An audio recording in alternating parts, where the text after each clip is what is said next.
네, 하나님 말씀은 열왕기하 1장입니다. 열왕기하 1장 13절 말씀부터 18절 말씀까지를 우리 합독을 하도록 하겠습니다.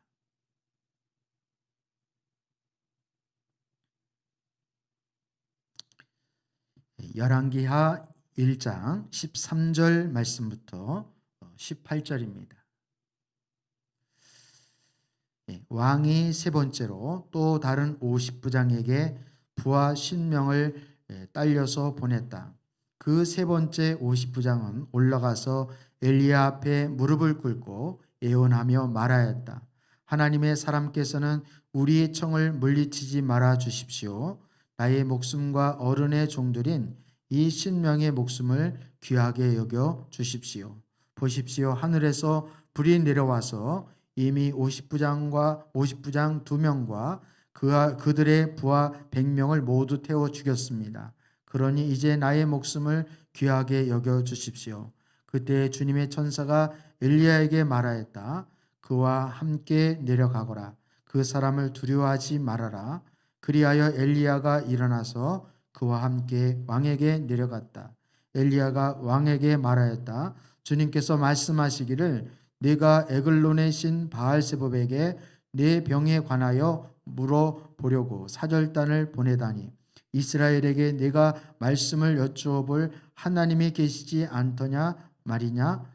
그러므로 너는 네가 올라가 누운 그 병상에서 일어나 내려오지 못하고 죽고 말 것이다 하였습니다.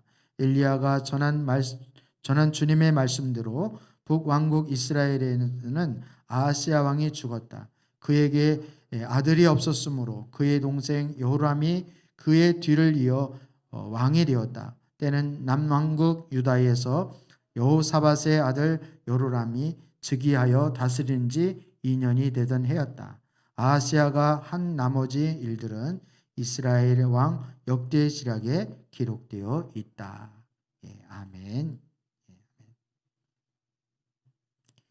광고 하나가 빠졌는데요. 우리 어제 제가 문자를 받았는데 타직에서 선교하시는 우리 선교사님에게 추석 인사 겸 이렇게 문자를 받았습니다. 우리 타직은 자매 사목장과 자매 구목장이 타직의 두 선교사님 가정을 저희가 섬기고 있습니다. 근데 타직에도 코로나가 아주 심하여서 지금 이제 많이 어려움 가운데 있다는 그런 내용이었습니다. 우리나라처럼 확진자가 몇 명이다 이렇게 매일 발표하는 게 아니라 거기는 10월 달에 대통령 선거도 있고 또 뭐 그래서 그런지 이렇게 그 확진자를 공개를 하지 않는다 그래요. 근데 폐렴으로 죽는 사람들은 뭐 많이 있다 이렇게 좀 그렇게 얘기하고 있습니다. 그래서 제가 그 이제 문자를 보면서 우리 교회가 타직에 마스크를 좀 그렇게 그 보급을 하면 마스크를 보내드리면 좋겠다라는 그런 마음이 들었습니다. 그래서 이번 주부터 다음 주까지 다음 주 한 주간 타직에 마스크를 보내기 위한 그러한 그 마스크 뭐랄까요?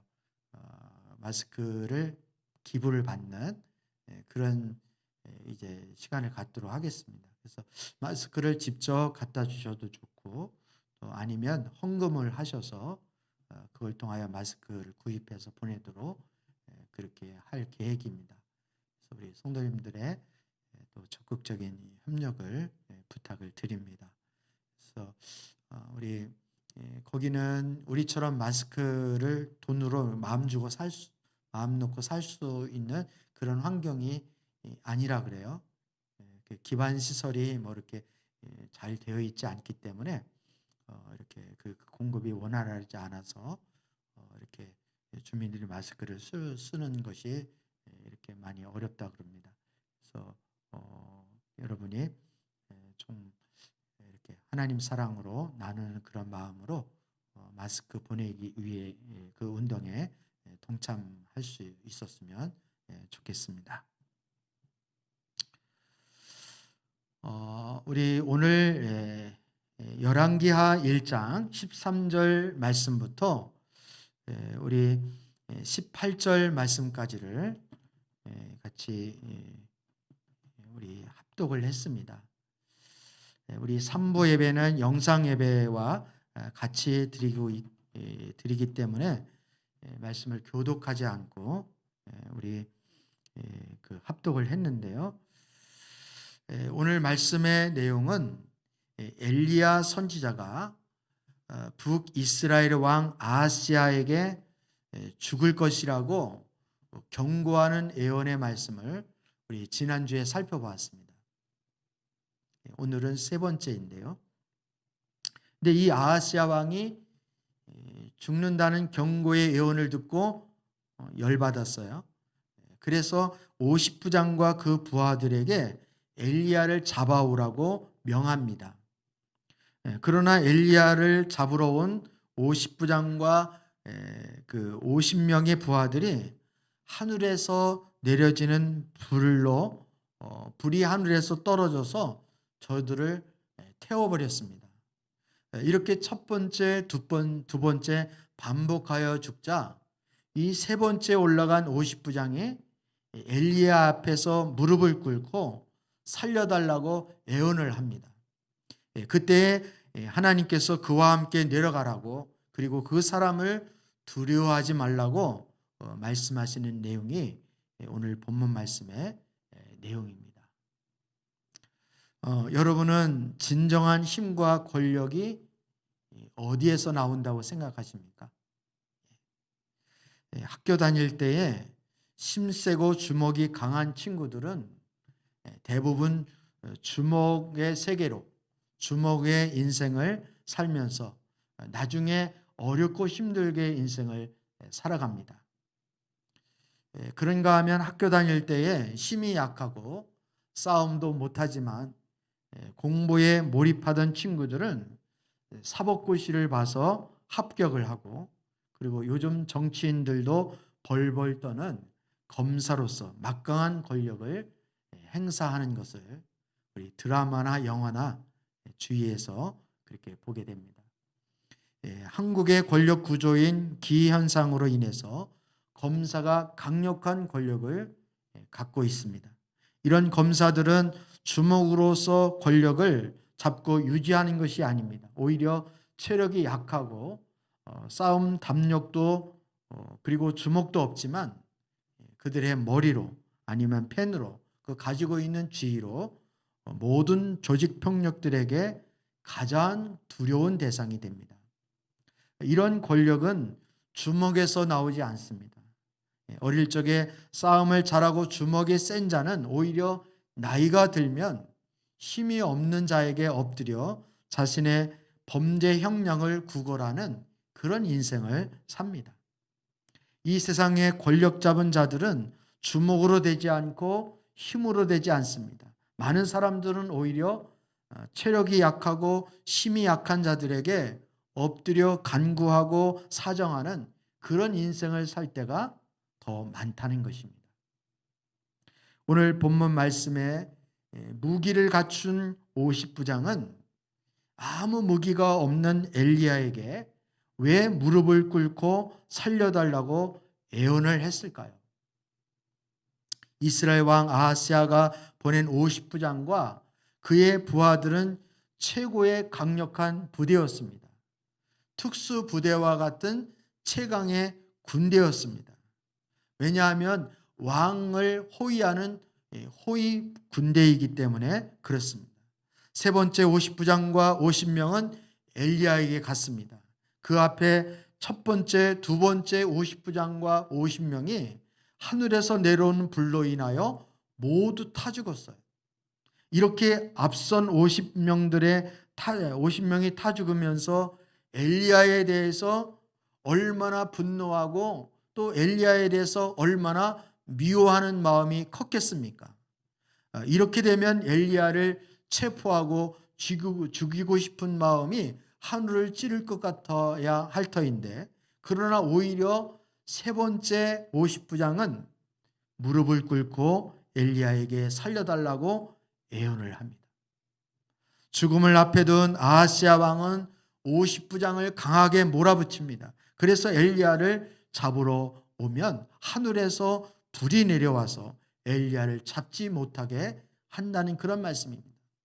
왕과 엘리야 사이에 낀 이 세 번째 50부장은 무릎으로 엘리야에게 엎드려서 살려달라고 애원을 하고 있습니다. 장수라면 죽음을 두려워하지 말고 죽을 때 죽더라도 담대하게 죽는 것이 장수의 모습입니다. 장수가 죽을 때 비굴하게 죽으면 그야말로 우리 젊은 아이들이 표현하는 것처럼 모양새가 빠집니다.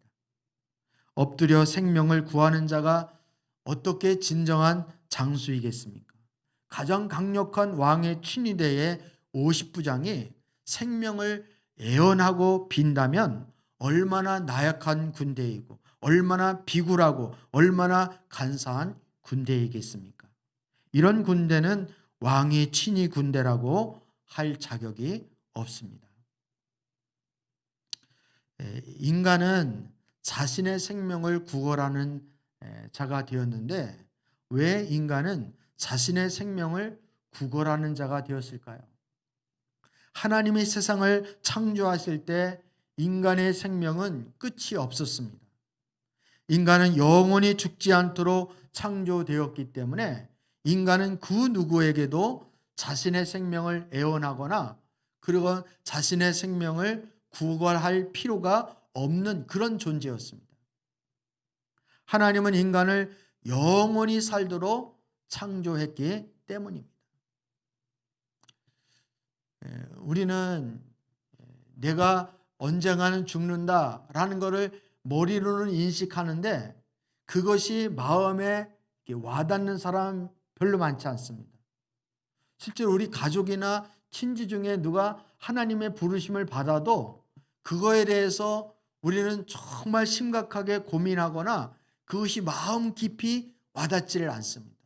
왜냐하면 우리 구조가 그렇게 하나님이 우리를 창조하셨기 때문에 우리를 영원히 사는 존재로 원래 하나님이 그런 존재로 창조하셨기 때문에 그렇습니다. 그러나 인간이 타락한 후에 죄를 짓고 난 후에 그 죄에 대한 결과로 죽음이 찾아왔습니다. 인간들은 하나님이 정해놓으신 규칙과 약속을 지키지 않고 하나님 앞에 순종하지 않는 것 때문에 우리가 그 약속을 하나님의 규칙을 무너뜨리고 폐기했습니다. 그렇게 하나님의 약속을 헌신짝처럼 버린 결과로 인해서 죽음이 찾아오고 생명의 한계가 생겼다는 것입니다. 우리는 태어날 때부터 늘 사람은 태어나고 죽고 태어나고 이런 걸 반복하다 보니까 그게 자연의 위치고 그게 순리고 그런가 보다 이렇게 생각을 하는 경향이 있죠. 근데 영적인 우리가 지식이 영적으로 분별력을 갖고 영적으로 깨어 있으면 이 죽는다는 것이 그냥 우연히 되어지거나 자연적인 현상이 아니라 이것은 죄에 대한 분명한 결과라는 사실을 우리가 인식하는 것이 아주 중요합니다. 인간이 죽음에 이르게 된 것은 죄로 인하여 생긴 형벌이기 때문입니다. 이제 인간들은 자신의 생명을 한순간이라도 연장하려면 강한 자에게 자신의 생명을 엎드려 애원하는 비참한 삶을 살 수밖에 없는 그런 존재가 되었습니다. 인간은 서로를 죽이고 서로의 생명을 해하는 자가 되었기 때문에 힘이 세고 강한 자에게 엎드려 살려달라고 구걸하는 생명을 구걸하는 그런 인생이 되었습니다. 바로 이렇게 자신의 생명을 구걸하는 인생을 위해서 예수님은 과연 어떤 역할을 하셨을까요? 50부장과 50명의 최강의 군대가 두 번씩이나 엘리야를 사로잡아서 왕에게 끌고 가서 죽이려 했지만 하늘에서 불이 내려서 엘리야를 지키고 보호하고 그 생명이 조금이라도 위태롭지 않게 해주셨습니다. 세 번째 50부장은 그 전에 두 번씩이나 하늘에서 불이 내려옴을 경험하고 난 뒤에 엘리야에게 있는 신적 권위와 능력을 체험을 했습니다. 50부장은 자신과 부하들의 생명이 자신에게 달려있는 것이 아니고 엘리야에게 달려있다는 사실을 알고 엘리야에게 살려달라고 지금 엎드려 애원하고 있는 것입니다. 세 번째 50부장은 정확하게 엘리야에게 있는 엄청난 권위와 능력을 보게 되었습니다. 이 본문을 성경에 기록한 이유는 바로 앞으로 오실 메시아, 즉 예수님이 어떤 군대들도 칼과 창으로 예수님을 잡을 수 없다는 것을 확실하게 보여주시는 예언적인 사건입니다. 제가 이렇게 말씀을 드리면 너무 어거지를 목사님이 쓰는 거 아닌가 이런 생각이 들 수도 있습니다. 근데 예수님이 요한복음에 뭐라고 말씀하셨어요? 이 모든 성경은 누구에 대해서 기록한 거라고요? 내게 대하여 기록한 거예요. 우리가 요나 사건이나 노뱀 사건이 그게 예수님을 가리킨다라고 상상이나 했겠습니까? 예수님이 직접 내가 광야에서 뱀이 들린 것처럼 내가 들려야 하리라. 그 롯뱀이 예수님의 십자가 사건을 예표하는 거구나. 요나의 표적밖에 내가 보여줄 것이 없다. 예수님이 십자가에 돌아가시고 3일 동안 무덤에 갇히신 것이 그게 요나가 이미 요나의 표적을 통해서 이미 예수님이 무덤에 들어가실 것을 이미 보여주신 것이구나 라는 걸 예수님이 해석을 해주니까 그대로 깨닫게 되어지는 거예요. 오늘 본문도 마찬가지입니다.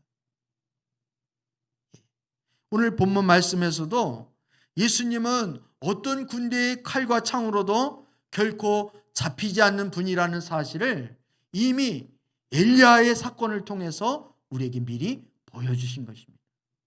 예수님이 잡혀주고 예수님이 허락하지 않으시면 이 세상의 어떤 군대도 예수님을 결코 잡을 수가 없습니다. 겟세마네 동산에서 예수님을 잡으러 왔을 때 결국 예수님이 첫 번째 신적인 음성에서 아무도 예수님을 잡지 못하고 오히려 뒤로 물러가서 엎드려졌습니다. 뒤로 물러가 엎드려졌다는 말은 더 직설적으로 표현하면 그냥 쓰러졌다는 얘기예요. 예수님은 겟세마네 동산에서 이제 가룟 유다의 고발로 예수님을 잡으러 왔잖아요. 그때 예수님이 너희는 누구를 찾느냐? 내가 그 사람이다. 개역 성경 말씀을 빌리자면 네로다 이렇게 나다 이렇게. 그러니까 첫 번째 나다라고 하실 때는 신적 권위의 그 음성으로 나다 이렇게 말씀하신 거예요. 그러니까 내니다, 내니나 이렇게 나다 이렇게 말씀하는 그 순간에 사람들이 그 권위에 눌려서 그냥 다 추풍 낙엽처럼 쓰러지는 거예요. 그러면 이게 이해가 되십니까? 우리가 성령이 막 강하게 임하실 때 보면 우리 사람들이 간혹 쓰러지는 것을 여러분 본 적이 있을지 모르겠습니다. 그것처럼 하나님의 그 권위 앞에 도저히 이렇게 그 위험 앞에 서 있을 수가 없는 거예요. 그러나 예수님이 두 번째 인간적인 음성에서 나다 이렇게 내가 그 사람이다 라고 인간적인 음성을 할 때는 그때는 예수님이 스스로 잡히겠다는 뜻이에요. 그때는 사람들이 와서 예수님을 결박을 하는 것입니다. 예수님은 자신이 십자가에 달려 돌아가실 때 정확히 잡히시고 그 전에는 절대로 잡히지 않는 분이라는 것입니다. 오늘 본문 말씀은 예수님에 대한 예표적인 말씀을 우리에게 해주고 있는 것입니다. 예수님은 누구십니까? 예수님은 하나님과 동등한 분으로 신적 권위와 능력을 갖고 계신 분이 바로 예수님입니다. 어떤 인간들이 아무리 강하게 무장을 하고 예수님을 잡으려고 할지라도 예수님은 자신의 때가 오기 전에는 절대로 잡히지 않는 분이십니다. 예수님이 성전에서 부지런히 가르치시고 죄인들을 감싸 주실 때에 여러 번 예수님을 종교 지도자들은 잡으려고 했고 예수님을 죽이려고 했습니다. 그런 사건이 있었지만 예수님은 그럴 때마다 피하셔서 잡히지 않으시고 저들의 손아귀에서 벗어날 수 있었습니다. 예수님은 잡히지 않으려면 잡히지 않을 수 있습니다. 예수님은 마지막 겟세마네 동산의 십자가에서 죽으시고자 할 때 잡혀서 자신의 생명을 넘겨주셨습니다. 예수님은 인간들의 힘에 의해서 강제적으로 잡힌 것이 절대로 아니라는 사실입니다. 예수님은 스스로 자신의 생명을 내어주기 위해서 어떤 인간도 예수님을 잡을 수가 없습니다. 자신이 스스로 예수님의 생명을 내어주기 전까지는 사람이 예수님을 잡을 수가 없다는 말씀입니다. 이것이 바로 예수님의 신적 권능이고 능력이라는 거예요. 예수님이 이렇게 스스로 잡히셨음에도 불구하고 사람들은 잡히시는 예수님을 향하여 어떻게 생각을 했을까요? 예수님이 마지막에 유다 군병들에게 겟세마네 동산에서 칼과 창으로 사로잡힐 때 예수님이 힘이 없고 나약해서 사로잡힌 것처럼 유대교 종교 지도자들은 그렇게 예수님을 비난하고 조롱을 했습니다.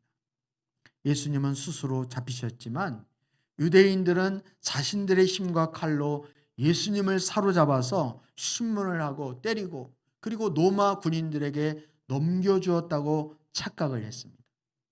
예수님의 연약함과 예수님의 무능함을 저들은 기뻐하고 즐거워했습니다.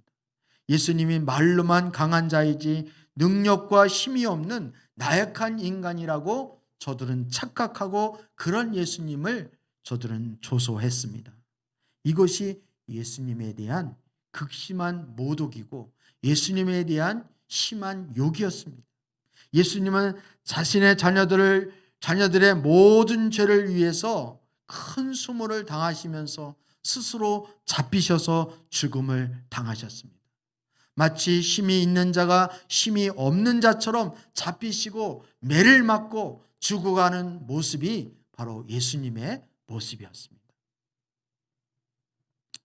예수님은 이 땅에서 언제 그리고 왜 잡히셨을까요? 예수님은 이 땅에서 수많은 위험과 죽음 속에서 사역을 하셨습니다. 많은 유대 종교 지도자들이 예수님을 죽이려는 시도를 수없이 했지만 예수님은 자신의 사역을 마치기 전에는 절대로 인간의 손아귀에 붙잡히지 않으셨습니다. 성전에서 예수님을 돌로 쳐 죽이려고 했지만 그때마다 예수님은 스스로 피하셨습니다. 인간들이 잡고 싶다고 잡히지 않는 분이 바로 인간이 잡고 싶다고 잡히지 않는 분이 바로 예수님이십니다. 그러나 예수님은 십자가의 사건을 앞에 두고 유월절이 다가올 때에 그 전날에 예수님이 스스로 잡히십니다. 이것은 예수님이 유월절 어린 양으로 죽고자 했기 때문입니다. 예수님의 생명은 인간의 손에 있는 것이 아니라 바로 예수님 손에 있었습니다. 예수님은 자신의 생명을 완악한 인간들에게 내어주셔서 이 땅의 죄인들의 죄를 대신 짊어지고 죽기를 원하셨습니다. 여러분, 예수님이 세례를 받으셨죠? 예수님이 누구에게 세례를 받으셨습니까? 세례 요한에게 세례를 받았습니다. 이 세례를 받는다는 의미는 죄를 씻는다는 의미도 있지만 예수님께서 공생의 사역을 하시기 처음에 공생의 사역을 시작하시기 전에 예수님이 가장 먼저 하신 것이 세례 요한에게 세례를 받는 거였어요. 그 세례를 받는 것은 물론 예수님이 성령 충만함을 받는다는 의미도 있지만 그것보다 더 중요한 것은 세례 요한이 직업이 뭔지 아세요? 직분이 뭔지 아세요? 세례 요한의 직분이 제사장이었습니다. 제사장. 구약의 제사장은 제물에게 손을 얹잖아요. 그리고 제물을 드리는 자의 죄를 다 그 제물에게 전가를 시킵니다. 그러면 그 제물이 죄인이 비는 그 죄인이 가지고 있던 죄가 그 제물에게 다 전가가 되어서 하나님 앞에 번제로 제사로 올려드리게 되는 거예요. 이것처럼 예수님이 세례 요한에게 세례를 받으시는 것은 죄인의 모든 죄가 누구에게로 전가되어지는 것입니까? 예수님에게로 다 전가되어진다는 그런 의미를 담고 있는 거예요. 그래서 그 죄를 가지고 예수님이 십자가에서 그 죄를 모든 사람을 위해서 대신 자신이 죽으시고 대속해 주시는 그런 은혜를 베풀어 주신 것입니다. 그래서 예수님이 세례 받으실 때 세례 요한이 안 된다고, 내가 오히려 예수님에게 세례를 받아야 되는데 어떻게 예수님이 세례를 받겠느냐고 그렇게 할 때 내가 이것을 통하여 모든 의를 이루라, 이렇게 주님이 말씀해 주셨습니다. 그 말씀의 의미는 예수님은 죄가 없으셔서 세례를 받을 필요가 없으신 분임에도 불구하고 저와 여러분의 인류의 모든 죄를 다 예수님이 끌어안고 세례를 받으신 거예요. 죄를 다 짊어지셨다는 뜻입니다.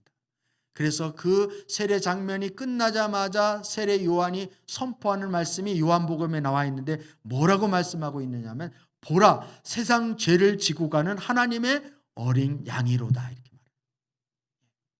여러분, 성경의 모든 사건과 역사는 이게 허투루 된 것이 없어요. 정말 정확하고 빈틈이 없이 정확하게 맞아떨어진다는 사실을 우리는 알아야 되는 거예요. 그래서 하나님 앞에 섰을 때 우리가 하나님, 제가 성경적인 지식이 없어서 제가 몰라서 그렇습니다, 이렇게 말할 수가 없는 거예요. 성경에 너무나도 정확하게 아주 하나님 확실하게 우리에게 이미 예수님이 우리의 대속자 되어주시고 어린 양 되어주신다는 사실을 너무나도 확실하게 분명하게 말씀하고 있기 때문에 우리가 하나님 앞에 핑계를 댈 수가 없는 것입니다. 예수님이 원하시는 대로 그는 스스로 죽음을 맞이하셨다는 사실을 우리는 기억을 해야 하는 것입니다. 생명이란 무엇일까요? 생명이란 사람의 손에 있지 않고 오직 예수님의 손 안에 있습니다. 2부 예배 때는 아멘이 컸는데 다시 한번 기회를 드릴게요.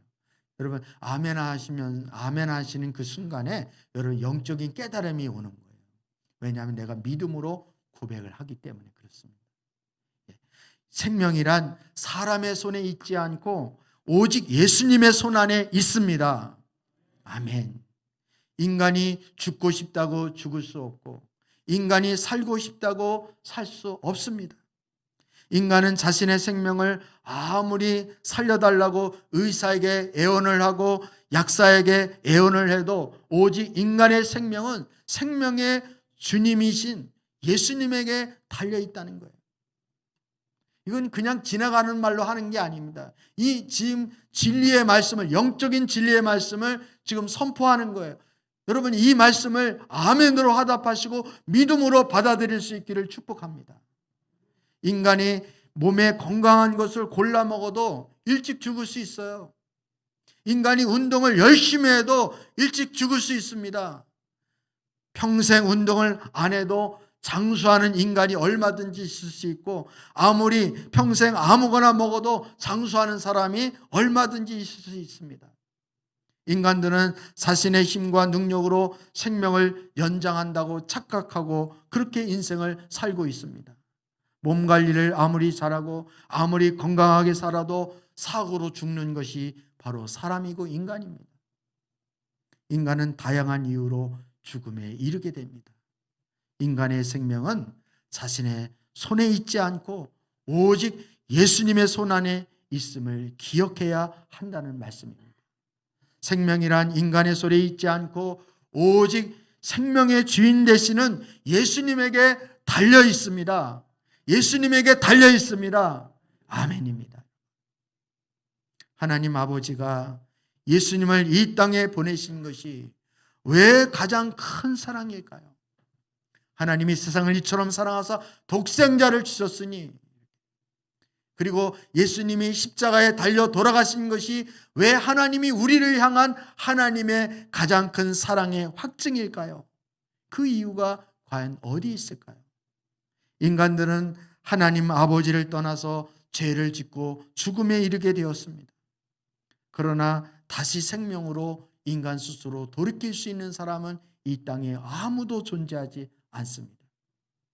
그리고 모든 인간들은 죽음의 공포에서 하루하루를 살아갑니다.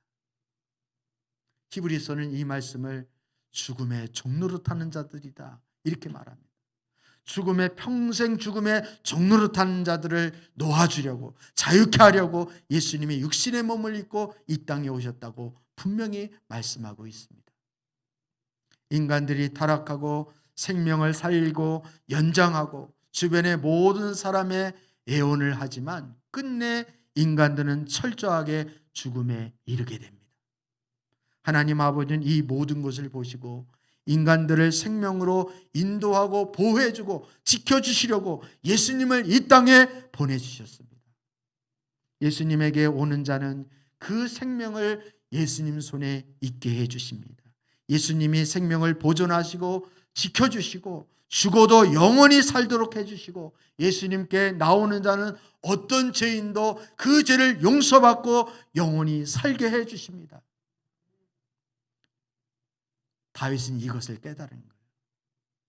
다윗은 생명이 나에게 있는 것이 아니라 바로 하나님 안에 생명이 있는구나 라는 것을 깨달았어요. 그래서 사울에게 쫓기는 그 위급한 상황에서도 여호와는 나의 목자시니 내가 부족함이 없으리로다. 내가 사망의 음침한 골짜기를 거닐지라도 내가 해를 두려워하지 않는다. 이렇게 고백할 수 있는 거예요.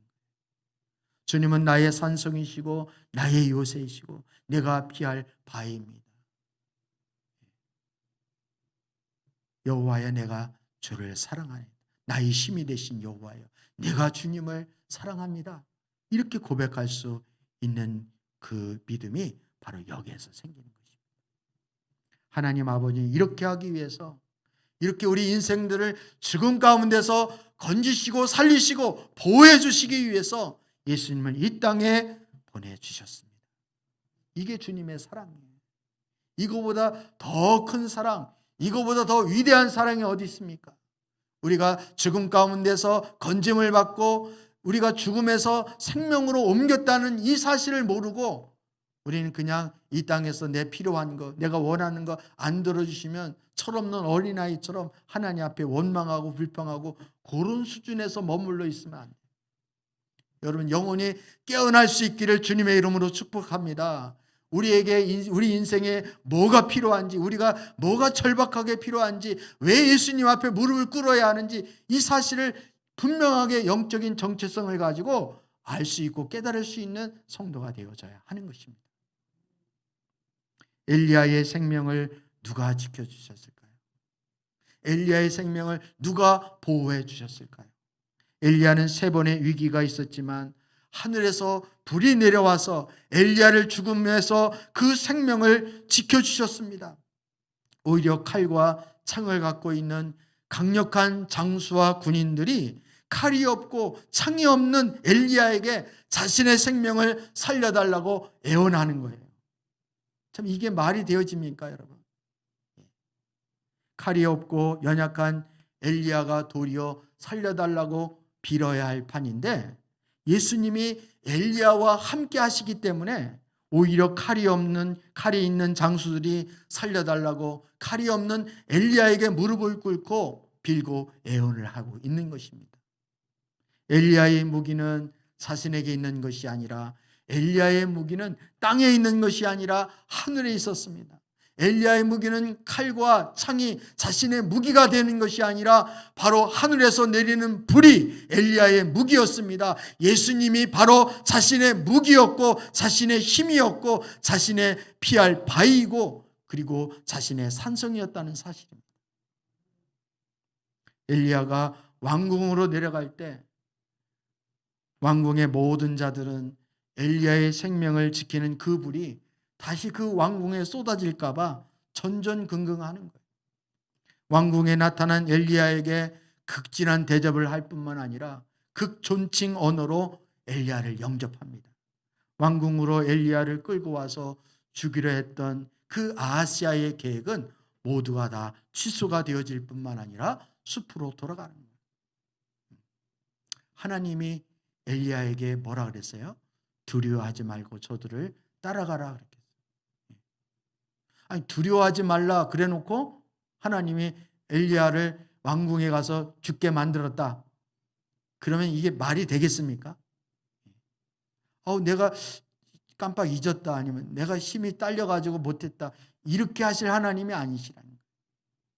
두려워하지 말라. 이 말씀은 하나님이 지켜주겠다는 거예요. 하나님이 보호해주겠다는 거예요. 성경에는 우리에게 수없이 많은 두려워하지 말라, 놀라지 말라, 내가 너와 함께한다고 얼마나 많이 말씀을 하고 있는지 모릅니다. 두려워하지 말라, 염려하지 말라는 거예요. 왜? 우리에게는 생명 되신 예수님이 계시기 때문인 것입니다. 예수님은 이렇게 엘리야의 생명을 지켜주시고 살펴주셨습니다. 그 엘리야를 지켜주신 그 하나님의 생명과 그 보호하심이 오늘 저와 여러분에게도 동일하게 하나님 우리를 지켜주신다는 사실을 깨달을 수 있기를 축복합니다. 인간의 생명은 어디에 있을까요? 현대인들은 힘으로 살아가려고 합니다. 요즘 많은 사람들은 지식으로 살아가려고 합니다. 현대인들은 높은 자리에 올라가려고 애를 쓰고 힘을 씁니다. 왜냐하면 자신의 생명을 자신 스스로가 지키려고 노력하기 때문에 그렇습니다. 그러나 아무리 높은 자리에 올라가도 인간의 생명은 오직 예수님만이 지켜주고 보호할 수 있습니다. 예수님의 생명은 스스로 버리기 전에 어떠한 인간도 예수님의 생명을 취할 수가 없습니다. 이제 자신의 힘으로 생명을 지키고 애원하고 노력하는 것보다 더 중요한 것은 모든 생사화복을 주장하시는 예수님께 나와서 자신의 생명을 지켜달라고 무릎을 꿇고 예수님께 부탁을 해야 하는 것입니다. 예수님에게 자신의 생명을 맡기는 자는 예수님이 책임져 주시고 돌봐주십니다. 그러나 자신의 생명을 자신의 힘으로 스스로 지키고자 돌보는 자는 결국 자신의 생명을 지키지 못할 뿐만 아니라 인간들에게 무릎을 꿇고 애원하는 비굴한 인생을 살 수밖에 없습니다. 모든 생명은 오직 예수님의 손안에 있기 때문입니다. 죽음과 생명에 대한 성도의 정체성이 무엇일까요? 여러분, 죽음과 생명에 대한 성도의 정체성을 가지고 계십니까? 성도들은 예수님에게 자신의 모든 생명을 맡긴 자입니다. 예수님의 핏값으로 이미 우리의 생명을 주님이 사셨습니다. 우리의 생명은 그래서 나의 손에 있는 것이 아니라 예수 그리스도의 손에 우리의 생명이 있는 것입니다. 예수님은 성도의 생명을 한순간도 잊지 않고 계십니다. 살아있을 때에도 그 생명을 지켜주시고 죽으면 죽을 때에도 천국으로 인도하여서 영원히 예수님과 함께 살도록 우리에게 축복하여 주십니다. 성도들은 살아있을 때든 죽어있을 때든 한결같이 예수님의 손안에서 든든하게 지킴을 받고 보호를 받습니다. 이 세상에서 어떤 칼과 창으로도 성도의 생명을 결코 빼앗을 수가 없습니다. 이게 성도의 권세인 거예요. 영접하는 자, 곧 그 이름을 믿는 자에게는 하나님의 자녀가 되는 권세를 주셨으니 라고 말씀하셨습니다. 예수님은 바로 생명을 살릴 수 있는 영적인 신적인 권세와 능력을 가지고 계신데 그 신적인 권세와 능력을 그 자녀에게도 똑같이 부여해 주셨다는 거예요. 이 세상에서 어떤 사람들도 예수님의 손안에 있는 생명을 해할 수가 없습니다. 오직 성도의 생명은 오직 예수님 안에만 있는 것입니다. 여러분, 예수님이 생명이라는 사실을 우리가 신앙생활을 하면서 얼마나 많이 들었습니까? 생명 죽게 있네. 그 찬양이 있잖아요. 생명 주께 있네. 뭐 이렇게 주께 능력도 주님께 있고 찬양만 그렇게 부를지 실제로 그게 우리 마음속에 얼마나 실제가 되었는가라는 것을 우리는 생각해 봐요. 사랑하는 성도 여러분, 우리 성도라 할지라도 우리가 이 땅에 살아가는 우리 현실 속에는 자신의 생명을 지키고 보호하려고 그래서 그 생명을 지키려고 탄식하며 애를 써야 할 때가 얼마나 많이 있습니까? 그래서 사람들은 자신의 생명은 자신이 지켜야 한다고 그렇게 착각하고 있습니다.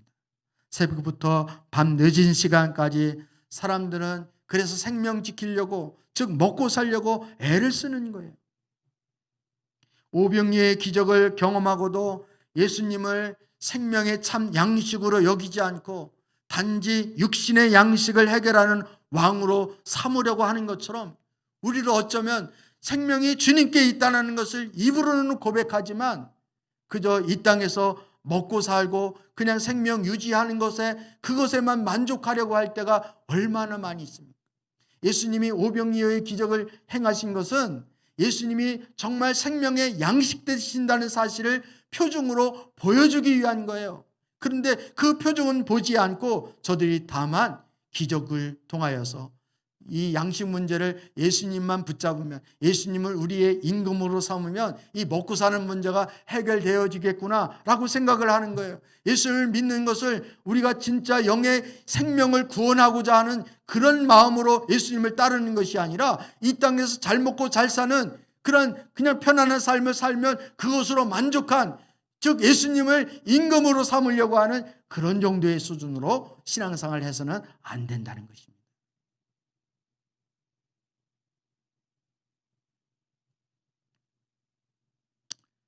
예수님 안에 생명이 있고 예수님 안에 능력이 있습니다. 우리 고린도후서 5장 4절 말씀을 우리 함께 읽도록 하겠습니다. 시작. 우리는 이 장막에서 살면서 무거운 짐에 눌려서 탄식하고 있습니다. 우리는 이 장막을 벗어버리는 바라는 것이 아니라 그 위에 덧입기를 바랍니다. 그리하여 죽을 것이 생명에게 삼켜지게 하려는 것입니다.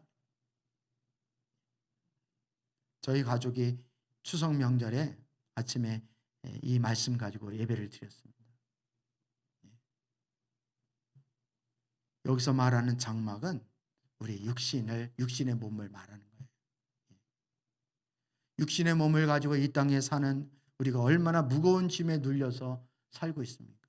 그래서 탄식할 수밖에 없는 그것이 우리 인생의 현 주소고 삶의 모습입니다. 그런데 이 사도 바울은 이 장막을 벗어버리기를 바라는 것이 아니라 그랬어요. 이 장막을 벗어버리고 이 어려움과 무거운 탄식과 고난과 이 무거운 짐을 벗어버리는 게 목적이 아니라는 거예요. 그 위에 덧입기를 바란다라고 하면서 죽을 것이 생명에게 삼키게 하려는 것입니다. 죽을 것이 생명에게 삼키기를 바란다. 즉 우리가 이 땅에 죽음과 탄식이 있다 할지라도 이 죽음과 탄식이 큰 것이 아니라 예수님의 생명이 훨씬 더 크다는 거예요. 이것을 완전히 잡아먹을 수 있을 정도로 크다는 것입니다. 할렐루야. 그렇게 되기를 원한다. 여러분, 우리는 단지 먹고 사는 문제뿐만이 아니라 우리 인생의 모든 영역이 예수의 생명이 삼킨 바 되어줄 수 있기를 축복합니다. 삼킨 바 되어줄 수 있기를 원합니다. 우린 예수 생명 이러면은 복음 들을 때 그냥 이 다음에 죽고 난 다음에 천국에 갈 때 그 예수님 생명으로 천국 가면 되지 이런 정도로만 생각을 합니다. 여러분, 그렇지 않습니다. 지금 여기에서 육신의 장막 속에서 우리가 탄식한다 할지라도 그 예수의 생명이 삼킨 바 되어줄 수 있기를 축복합니다. 그러면 우리도 사도 바울처럼 죽으나 사나 이 주님 안에서 영적인 정체성을 다시 회복할 수 있는 거예요. 그래서 지금 당장 죽어도 원하는 바이고 지금 이 땅에서 살아있어도 주님 사명 때문에 내가 사는 것입니다. 내가 죽으나 사나 나는 주님의 것입니다. 이렇게 고백할 수 있는 영적 자유함이 있는 것입니다. 할렐루야. 근데 죽음의 종로로 타잖아요. 그런 그 스트레스가 얼마나 우리를 괴롭히는지 몰라요. 그래서 인생은 탄식할 수밖에 없는 거예요. 무거운 짐을 지고 사는 자가 되어지는 거예요. 그래서 그 스트레스 때문에 공황장애도 오고 우울증도 찾아오게 되고 사람의 무력감에 빠지기도 하고 이렇게 되어지는 것입니다. 시달리는 거예요. 여러분, 주님 안에서 사나 죽으나 자유함을 얻을 수 있는 그런 모든 우리의 삶의 영역에서 주님의 생명이 저와 여러분을 삼킬 수 있기를 축복합니다. 그래야 우리는 생명 안에서 있는 것이고 그 생명을 누리는 자가 되는 것입니다. 이렇게 예수 생명 안에 거하고 누리는 자가 되려면 포도나무 가지가 포도나무에 붙어 있어야 하는 것처럼 예수님 안에 머물러 있어야 합니다. 매일매일 예수님과 만나는 시간을 가지고 있어야 하는 것입니다.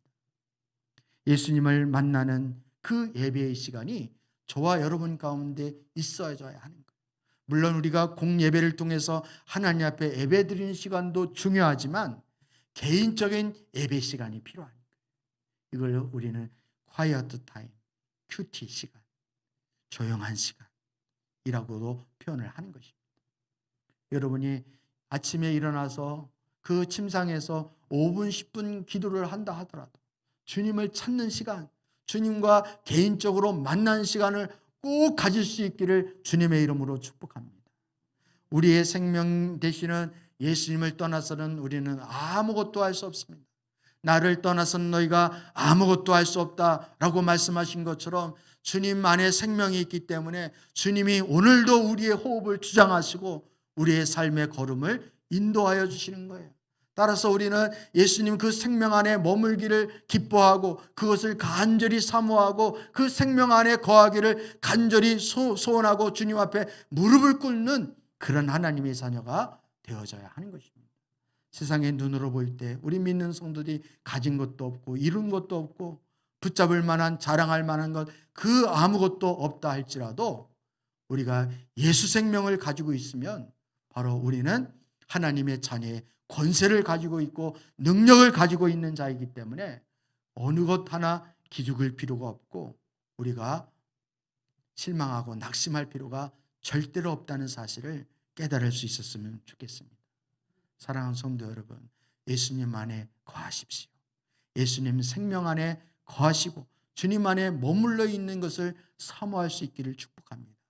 그래서 주님의 음성을 듣고 믿음으로 그 음성을 순종하여 생명 되신 예수님을 따라가는 것, 이것이 우리의 진정한 신앙이고 우리의 삶의 모습이라는 사실을 깨달을 수 있었으면 좋겠습니다. 여러분, 예수 그리스도의 생명이 있는 자가 바로 권세를 가지고 있는 자예요. 그 권세를 가지고 있는 자 앞에 세상은 무릎을 꿇을 것이고 우리가 결코 기죽지 않다는 사실을 깨달을 수 있었으면 좋겠습니다. 그런 은혜가 오늘 사랑하는 온 성도들 가운데 충만하게 부어질 수 있기를 다시 한번 주님의 이름으로 축복합니다.